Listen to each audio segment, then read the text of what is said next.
दिलेले आहेत. अष्टशिल हे पाली भाषेत आहेत आणि त्या अष्टशिलेचा अर्थ मी मराठी सांगणार आहे. तर पहिला अष्टशिल असे की पानाती पाता वेरमणी सिक्कापदं समाद्यामी, म्हणजेच मी प्राणी मात्रावर दया करीन, मी प्राणी मात्राला मारण्यापासून अलिप्त राहण्याची प्रतिज्ञा करते. दुसरा अष्टशिल असे की आदित्यदान वेरमणी सिक्कापदं समाद्यामी, म्हणजेच मी चोरी करण्यापासून अलिप्त राहण्याची प्रतिज्ञा करते.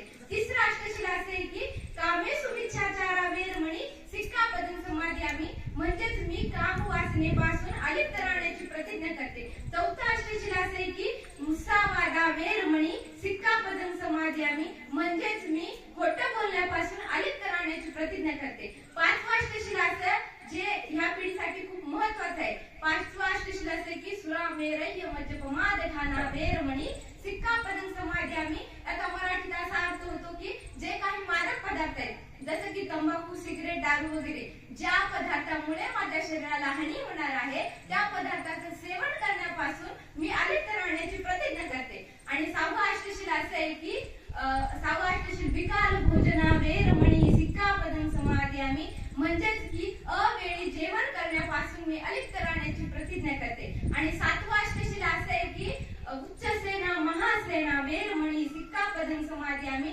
आता मराठीत असा अर्थ होतो की ज्या आसनावर बसल्यावर मला मान प्राप्त होईल त्या आसनावर बसण्यापासून मी अलिप्त राहण्याची प्रतिज्ञा करते. आपल्याला तर माहितीच आहे सिद्धार्थ गौतम बुद्ध त्यांचे वडील सिद्धोधन हे एक राजा होते, म्हणजेच सिद्धार्थ त्यांच्यानंतर राजा होणार होते. परंतु सिद्धार्थ गौतम बुद्धांनी वचन दिलं होतं, म्हणजे अष्टशिल दिलं होतं की उच्चसेना महासेना वेरमणी सिक्कापदं समाद्यामी, म्हणजेच ज्या आसनावर बसल्यावर मला मान प्राप्त होईल त्या आसनावर बसण्यापासून मी अलिप्त राहण्याची प्रतिज्ञा करतो. आणि सिद्धार्थ गौतम बुद्धांनी त्या अष्टशिलेचं पालन केलं आणि ते तिथले राजा झाले नाही आणि मग त्यांनी संन्यास घेतला. आणि शेवटचा आणि आठवा अष्टशिल असे की नच्च गीत वादित विसुख दसन माला गंध विलेपन धारण मंडन विभूषण ठाणा वेरमणी सिक्कापदं समाद्यामी. आता मराठीत असा होतो अर्थ असा होतो की नाच गाणे साज सिंगार करण्यापासून मी अलिप्त राहण्याची प्रतिज्ञा करते. आपल्याला माहितीच आहे सिद्धार्थ गौतम बुद्धाचं राहणीमान कसं होते, त्यांच्या अंगावर जे असते त्याला आपण चिवर म्हणतो